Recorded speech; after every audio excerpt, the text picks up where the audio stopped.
Peace and love, brothers and sisters. Peace and love. It is your main man, Mr. X, giving you what you want to give you what you need. How you be? How you be?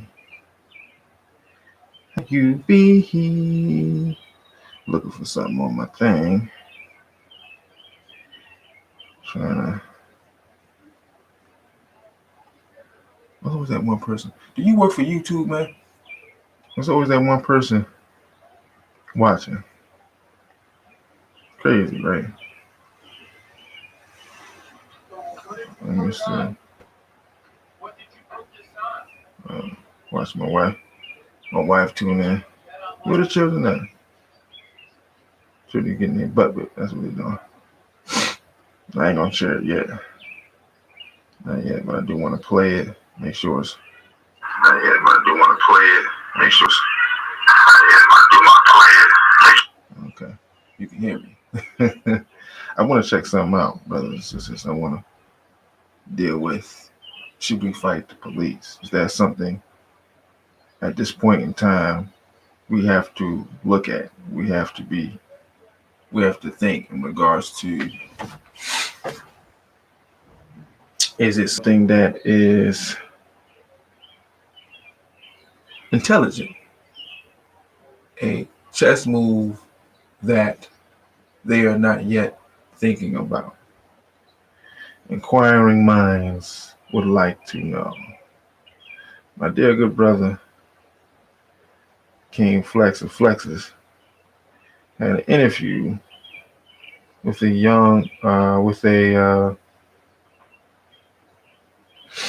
news reporter, Channel 5. I want to believe in the UK had a heck of an accent.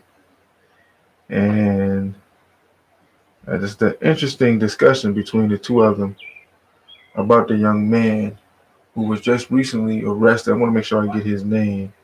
Let's play it a little bit. Right now, I'm joined with Mr. Tariq Nasheed. I got it right, Mr. Tariq? Nasheed, yes. All right. Mr. Tariq, I mean, a lot of people may not know you in this area. Well, tell us a little bit about who you are. Documentary films called Hidden Colors, big series King Flex, that's extremely popular. I did a movie our called organization shows all his movies, author and filmmaker, very important movies. That's strategist. the new curriculum for black children. Every Okay, definitely. black child should watch all speaking the of Hidden Colors. activism and things of that nature, we saw where you helped bail out Mr. Jonathan Rhodes. I mean, tell me a little bit about that and what made you. Okay, so to set it up, he's basically going to set it up too. I just wanted to get his name. A young man named Jonathan Rhodes. Now, Jonathan Rhodes the other day, apparently him and a young man, skateboarders, whom, skateboard, right? And apparently they got injured. As if you ever watch skateboarders, we have a basketball court here out in Albany, New York, is where I'm from. And, we'll be playing, we do our thing, whatever, yelling, cussing each other out.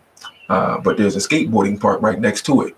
And, they do their flips and turns and stuff and fall, whatever have you. And apparently that's what this young man did with a friend of his. So he went to a local hospital. And apparently they wouldn't let them in. Now, recently, this whole pandemic, there's been issues with black people trying to get care. Well, there's always been issues with black people trying to get care at certain hospitals. Every black person who just goes into the hospital and has no problems, there's about 5 or 6 who go in with legitimate issues and do not receive proper medical care.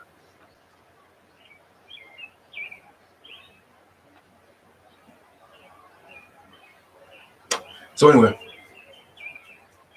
that has been the issue. A system of white supremacy. People whom you're trying to kill, you don't ever want them to get well. As a matter of fact, whenever we go to the hospital, it seems like we're getting sicker, and that there's been many instances, Eazy-E as well, from what I understand, when he had contracted HIV and then full-blown AIDS in a record amount of time, the Nation of Islam was giving him something. They had some doctors and they were doing some experimental all natural stuff, and it was having a profound progressive positive effect, and his handlers told him to stay away from them, and then he quickly died. This is just a story that was passed on to me. So with the hospital and its belief system that they are king number one when it comes to wellness, health, what you can do and what you're not supposed to do, what you're supposed to eat, what you're not supposed to eat, which is complete utter farce. The FDA and hospitals all lined up with one another, and it's all about money. And whichever food group puts out the most money, when nutritionists and doctors talk about what foods that you should eat, they'll talk about foods you shouldn't be touching at all.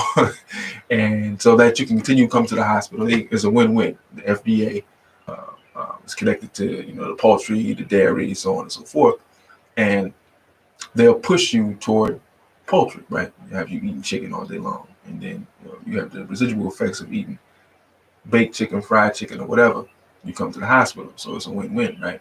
And then they give you something so that you continuously come back, knowing that within the foods there are different enzymes and chemicals that create an addiction, and from that addiction, you're basically gonna be in a situation where you're going back and forth from the hospital to your home until you eventually die. So that's basically our story in a nutshell. We go to church, we eat horrible foods, we go to the hospital, we die. That's pretty much the plan for us when it comes to the systemic white supremacy and white supremacists creating a plan of action for Black people. If you have a plan of action for Black people, is you go to church, you eat a lot of our foods, you go to the hospital multiple times, and you die. And through that lifespan, you're feeding their economic system, right? So these young men who know nothing about that, right, go to the hospital off their injuries and try to get medical care. They're rebuffed several times. So they say, okay, that's fine. All right. So they linger around waiting for a ride to leave. Now, we've had a string of Karens and Beckys and Susans and Gertrudes and Bettys and, Valeries call the police on Black people for doing anything. Breathing, sitting, walking in the park, jogging, going to the store, whatever we're doing, it's illegal, right? In their eyes, we're still not free. So anything that we do that a free person can do, that they can do, they feel some type of way about it. And they feel like you're intruding on my freedoms. What is white privilege if you can do the same things that I can do? So you're in my area, you're in my space, and I'm a vicious, disgusting, vile entity. I wouldn't call you a being. I would call you a demon of sorts, with breasts and a vagina that the vagina is hell, and out the hell comes hell spawn. And this is you have this repeated relationship between white women and Black people. And what's awesome is these Beckys and Karens and Susans are running into Shaniqua, Makita, Tiana, Shaquasia. They running into them, feeling emboldened and calling them out their name. Now, sisters know a little bit about racism. You know what I'm saying? A little bit. But the reality is they don't know a whole lot. As a matter of fact, hold on a second. I'll be right back. Be right back. Hold on.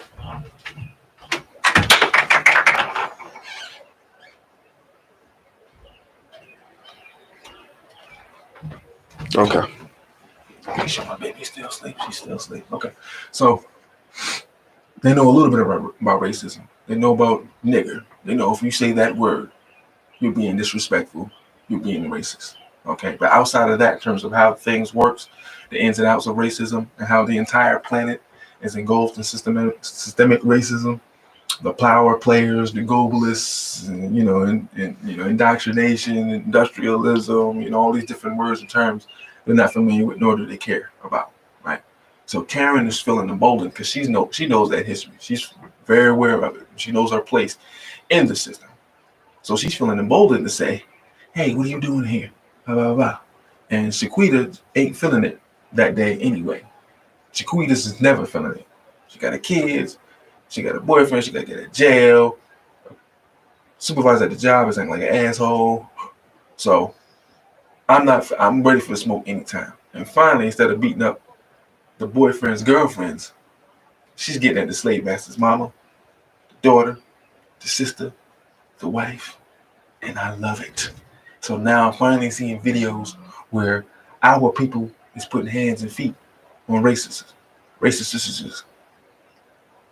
And so there's several videos of this woman, this old woman, talking to the sister. The sister's like, call me a nigga again. Call me a nigga. Let's cut to the chase. I don't want no more back and forth. Call me again. Let's just call me a nigga again. And she's like, nigga. It was right. And she go down. And the sisters, you know, Shaquita used to fighting Tiana, and Tiana used to fighting Tanya. So they go at it for hours. They get at these white women going down in terror after a couple minutes. You know what I mean? So I'm loving it. So we are rebelling all over the United States. You got to put context to it. You got the pandemic that's going on. We haven't paid any attention to it. I think at this point in time, we should completely omit the fact that it exists. I think at this point forward, we should move with our own mind, with our own heart, with our own self-determination. And those who have remedies to combat the thing, this is how you build this so-called unity that we believe that we can acquire. And I'll do a show on that as well. Where those who get sick, if we can have places or rooms to quarantine them, heal them, especially our brothers and sisters in the high-risk areas, because we're on top of each other. We're capable of doing that. I think it'll take one step in the direction of stopping our violence without the resources we absolutely need. We're asking to build $1 billion business and industry with no money, no loans, no investors. That's basically what we asked to do when you say go out there and stop black on black crime. Because what you're doing is just, you're there policing and you're stopping an incident from occurring. You stop it there, you go back home when it happens later on. You see what I'm saying? If you want to do it, you got to do it. You got to do it, you got to do it. You have to give our people what is missing from them. Something has to be missing from you to take a gun and take somebody's life. But anyway, this is the thought process that we're in. So let's go back to Jonathan. 20-year-old kid. He likes to skateboard. He's black. I should tell you, probably mixed in Louisiana.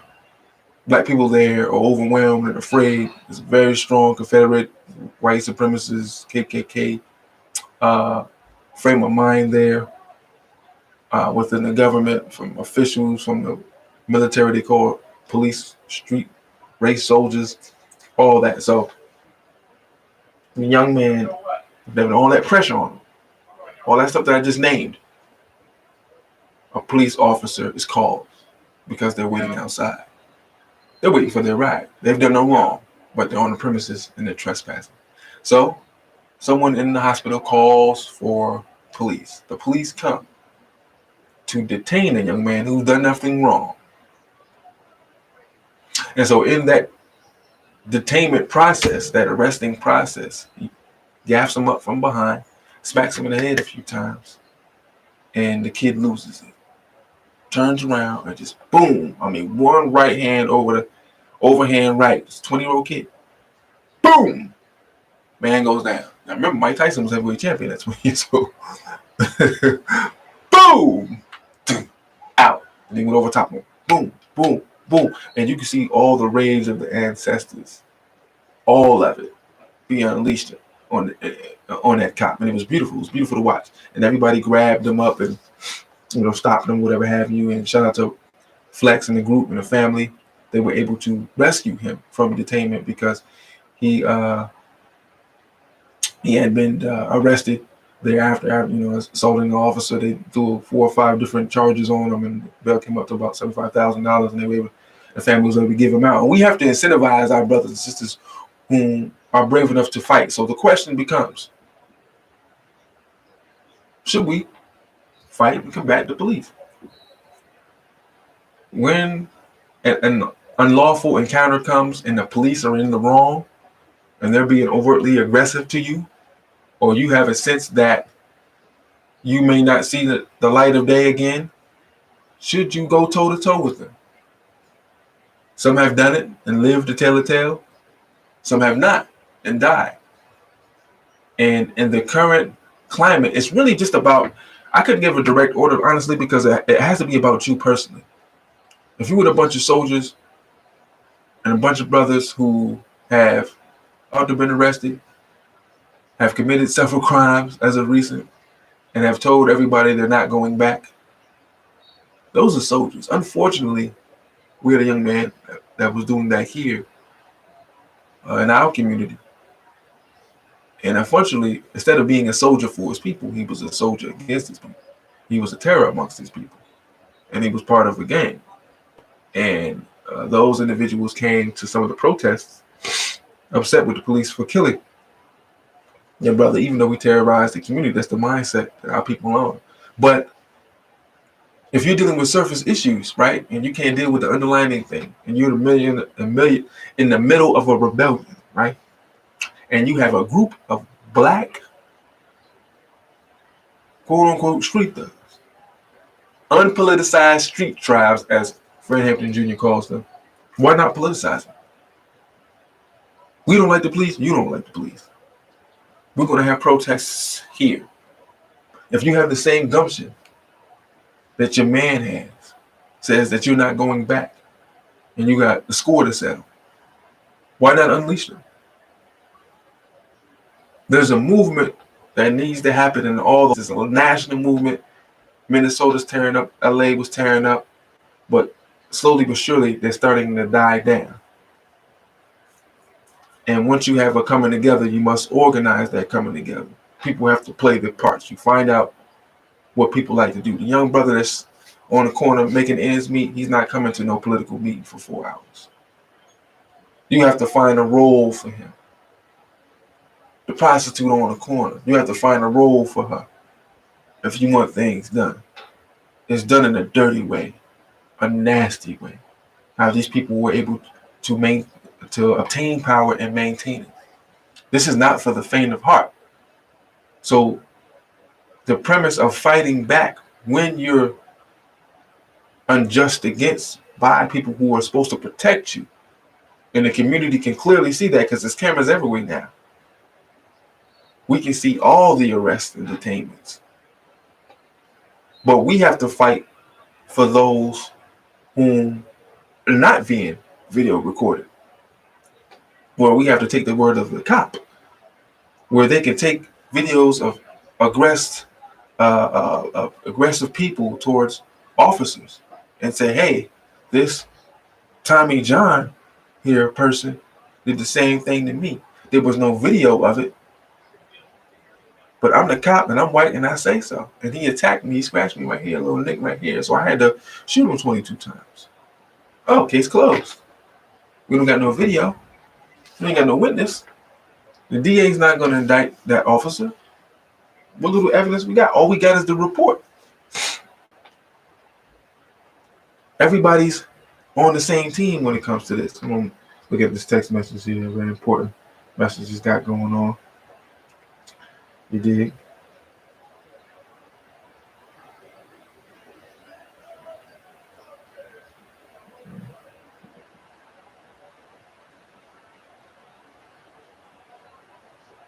All right.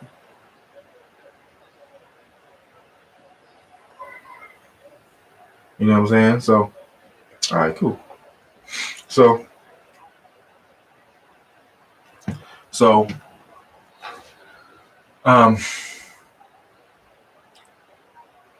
this is,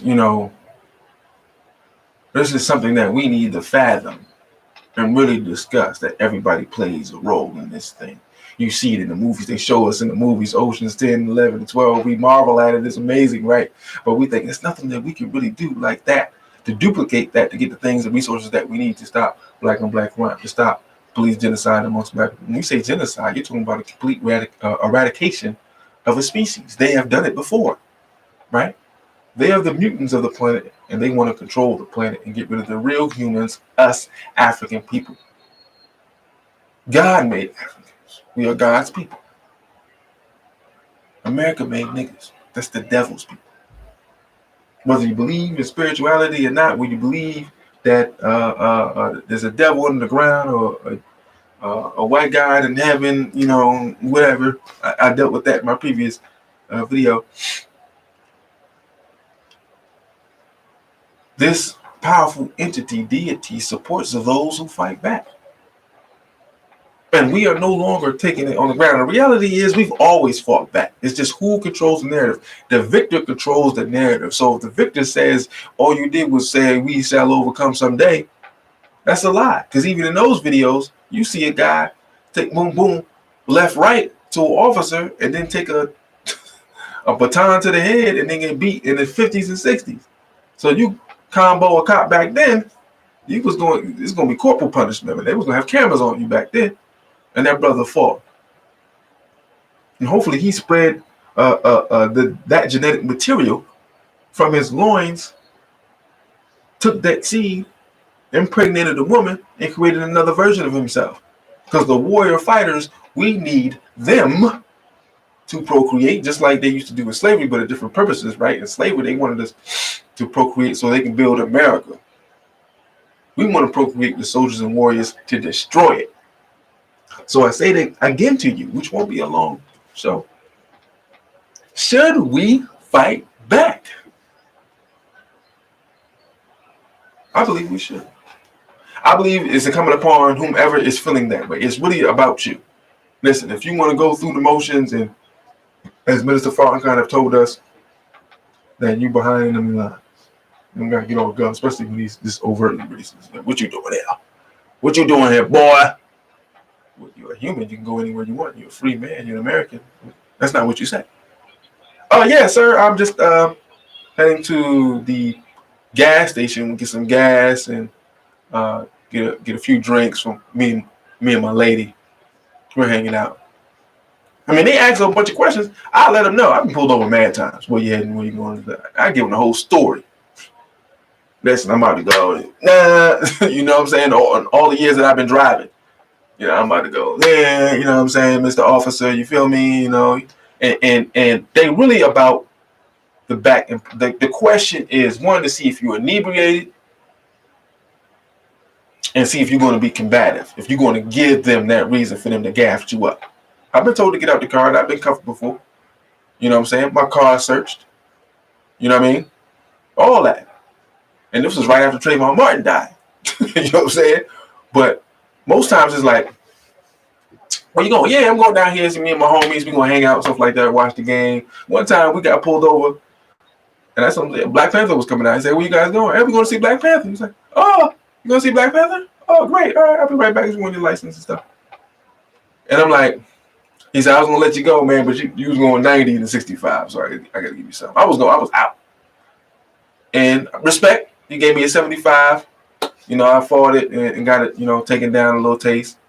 But the bros with me, and if they watch, they remember. I was kind of curt, you know. I had a little attitude. He like, my man with the shits. my man with the shits. He like, yo, calm down. I'm like, all right, you got. You know what I'm saying? I was wrong, so it wasn't no need for me to be all hype. I was going about 90. I was out, and even my brother, who swung a 2 on a copper 2, he like, yo, chill, man, chill. So you right, I got you. All right.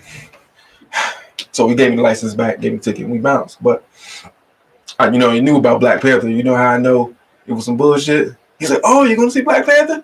I'm like, this motherfucker like it. Shit, we in trouble. Man, but anyway, you know, I go by how I'm feeling. I've never been aggressed upon by an officer, nor I have aggressed upon an officer. I've had an officer have an attitude. I have an officer try to provoke me. But for the most part, my interactions have been okay. And so those who have that personality, cool, go with that.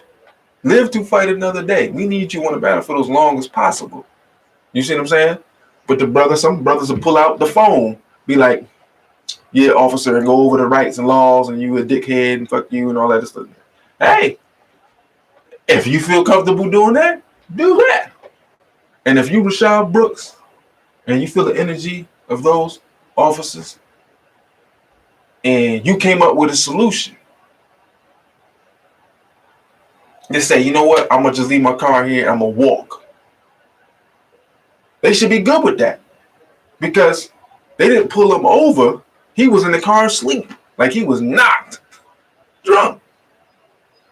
He tried to explain his way out of it, but he's like, you know what? I can watch. I'll leave the keys here. I put them in the trunk, whatever. So you know I can't get to him. I just walk. Listen, now we're gonna arrest you. So you ain't gotta arrest me. I came up with the solution because y'all had already said move from that spot, but I was so drunk I couldn't even really do that. So let's be thinkers here, right? If you're a police officer, because officers, I've been let go before. They know, people in the department know, for publicity purposes, public relation purposes, you gotta let some people go. This is why white folks love the police so much. They don't have that fear of that interaction with police that way because they usually are let go. They got something in common, or they know the officer. I got let go one time because the officer knew me. He used to watch me play basketball 15 years ago. I didn't know the dude exists. He saw my license, was like, hey, you play in North County? Yeah. Oh, I used to love watching y'all play, man. This is what y'all play, man. Hey, go ahead, take care of your thing and stuff like that, man. I'll give you a little extension. You go ahead and get that done, man. It was good seeing you. I'm like, yeah. Oh, guy. I don't look at the officers when I'm playing basketball, playing ball, but whatever, And so if it happens to me, I know it happened with them because they got family here. They went to school here, you know what I'm saying? So we're interacting with the people and the culture that don't intertwine. And coons feel like they can coon out because they are closely connected to them. I know how to interact with white folks. I've watched all the movies. I know what they like and shit. I know I can mention a movie or mention a song or something like that, and they'll jump right on it, because that's systemic white supremacy. When you're dominant, your culture is dominant. So our discussions is going to be about this. When they start talking about your culture, now they're being racist. They're being dickheads, right? Because you don't listen to that. Why are you trying to connect with me? You're being funny right now. Do what you do. You don't know what I listen to. Don't assume what I listen to. Tell me about what you listen to. You like Elvis Presley? Okay, I didn't know my mother still listen to Elvis Presley. All right, if that's what you do, cool. But don't assume that I know who these little rap groups is. I'm a grown man, dog. I'm a grown ass man, dog. I don't really listen to that music. I listen to grown folks' music. You feel me? I'm a grown man. Now, I can't assume you know who the Isley Brothers is. I can't assume that. But I'll say it as, I listen to the Isley Brothers. And I'll ask you who the Isley Brothers are. Yes or no? Okay. But they go to the concerts and stuff like that.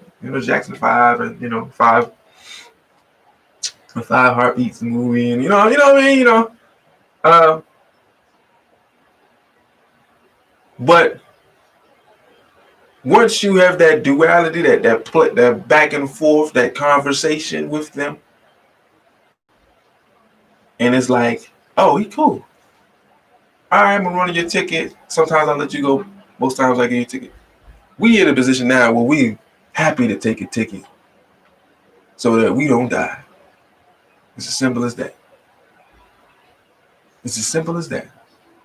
We'll take the ticket, be happy, smile, because we don't want to die. We can fight it at another time. We can get our lawyer and all that stuff. One brother said, man, I get pulled over. I just hand my lawyer's card to the officer. And he's like, what's this? He said, whenever I get pulled over, my lawyer told me to hand this card to you. And he said, most times they let them go. Those are the things that we need. We need brothers to be lawyers to do just that. You don't be a lawyer just to get bread and live in a high life. No, you get a lawyer. You become a lawyer to help your people, to save your people's lives. You're literally capable of saving your people's lives. So when they do fight the police, they go in and they're on the right. Don't just be unruly. If it looked like your life was in danger, and you suspected that, as they do all the time, I fear for my life that a big back nigger is going to kill me, then you say the same thing. I feared for my life this big, bad white boy was going to harm me. And so I took action into my own hands. And I defended myself. Shout out to Huey Newton. H. Rap Brown said that in a rally, Black Panther rally. He said Huey P. Newton is the only living revolutionary. How many white boys have you killed? And he got away, and he got out. That's a bad dude right there. So those who beat the cops and won a battle, that's a battle won. We have to laud our victories in battles and make sure it doesn't sound like the LGBT. That's one of their little phrases and stuff like that. We don't. Liberation battles. Those liberation battles that we have won, that our ancestors have won, or our current living generation have won. We must let the world know and tell it in its proper context. We are at war. We fought race soldiers. We're looking at you today. We whipped their ass. We're fearless. We're courageous. We're proud. What are you doing? I think the TV is off. I'll be back in there. Okay.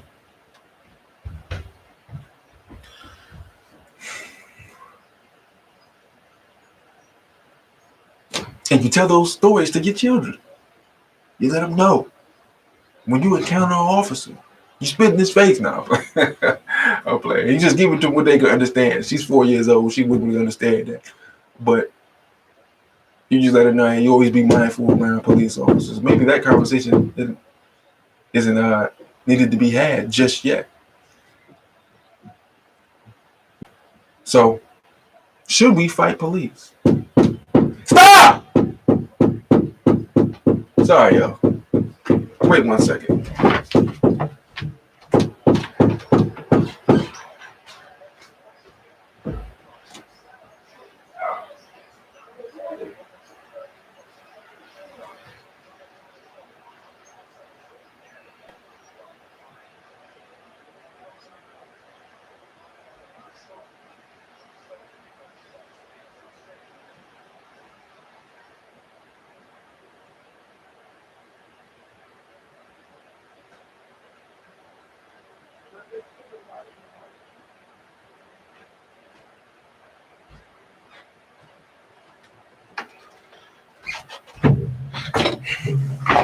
Sorry, y'all.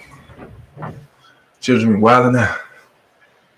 Oh, I hate interruptions. Mess up my flow. Okay, here we go. All right, so should we fight back? As you see in the screenshot, there's a brother, hefty brother, just swinging for the fences. You see video after video of white officers accosting black people like it was their job, right? And that they were given incentives to attack black men, harm or kill them, and given brownie points. It's like a locker room. It's a sport, right? You're hunting people. You're hunting black men. It's the world's most dangerous game, right? Read that book. Good book. I think it was a movie, but I read the book. And the world's most dangerous game is man. And the reality is black man. It was about hunting black men. And when you're in the locker room, remember, if you're an athlete, I never played football, but President Trump calls it locker room talk. When you just speak freely amongst other men, high testosterone, alpha males, we all over the place, we hanging and everything like that. And you're ranking yourselves in that locker room. Who's the manliest? Who's got the most testosterone? So, how many niggas you beat up? So this nigga, this guy here, he can't even pull his baton out and hit a nigga over top of the head. How long you been here? 6 months? You ain't hit a nigga yet? You don't think they talk like that? This is how you got these scenes where these people are just, it's like random. It's like, why did you do that? What was your checklist when you was confronting this man? You went right for the gun. You went right for the taser. You went right for the baton. I mean, you went right for the pepper spray. No conversation. You have no conversation skills. You can't not be a people person and be a police officer. People call you to settle shit. Me and this motherfucker not vibing right now. We need you to handle this. This is my issue. This is his issue. Can you come up with a conclusion? Well, we can't really do nothing. What the fuck are you here for? Then we get pissed and cuss you out. Now you got a reason to do your job. Oh, now I can do something. I'm going to arrest you.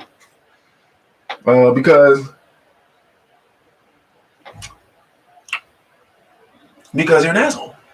And you accosted a police officer. You didn't obey to the commands of an officer at the scene of the incident. And that's 1 to 2 years federal prison. You know what I mean? They come up with these. I mean, the penalties for some of these laws is crazy. You can tell they're anti-black laws. We get persecuted and prosecuted more than any other race. And we get the maximum more than any other race. This is, you find out I'm here 5 years for what? I stole a Kit Kat. I mean, this is from slavery, where you were let go. It was like, all right, after whooping your ass yesterday, you was a slave, and today you free. Now you all busted up. Like, hey man, you free, you can go. And you go and you leave, and you ain't got nothing. So you out there wandering around. You're supposed to have land. You're supposed to have a mule where you all can get together and come up with a way to feed one another and build towns and stuff like that. Did the following president like, nah, but Lincoln did. Yeah, nah, we gonna give reparations to the actual slave owners for the money they lost, but not to y'all. Oh, you hungry and you stole an apple? Oh, that's a $500 fine. Oh, you ain't got $500? Oh, this is what you can do. That plantation that you just left, you can go back there and work your debt off. How long that's gonna take? Man, another 40 years, man. Oh, you 30? Damn, looks like you're gonna be there for life. They still do it today. Brothers can't get out on $500 bail now. What you think they was gonna get out in the 1500s, the 1400s, 1691, I believe, when it was abolished. So what? Huh? I can't find $500 now. You dig? So think about that. Should we fight back? If you're not a fighter, don't fight back. If you're a fighter, maybe get your uppercut, have somebody record, make sure you got a bail bondsman, make sure you got a lawyer, you know what I'm saying? And run, and then turn yourself in. And you can survive and tell the tale, and then break down how you did it. We have to be more rebellious than ever nowadays. It's time for America to give us what they owe us. This is the only way we can survive on this planet. We can't be viruses and bottom feeders. All we all are parasites. That's all we are. We've been made to be a race of parasites, feeding on any entity that will allow us to feed. And if they knock us off and we don't have a host body, we're going to die. We have to be our own entity. So think about that, brothers and sisters, and share the show. Ask the question amongst one another. Hey, should we fight the police? SoundCloud.com/GYHOMP. That's the SoundCloud. Subscribe, like, thumbs up.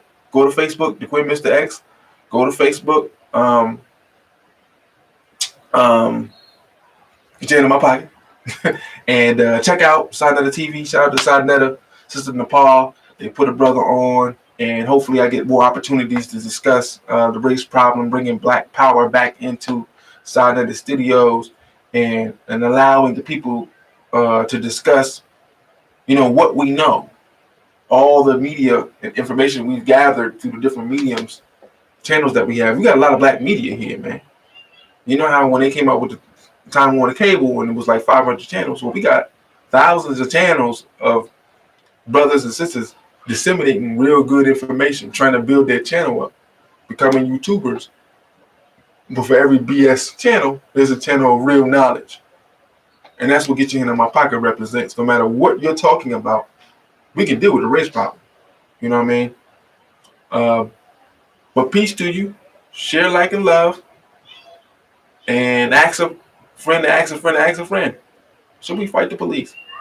Next show coming up, I'm going to deal with unity. Is that possible? Peace.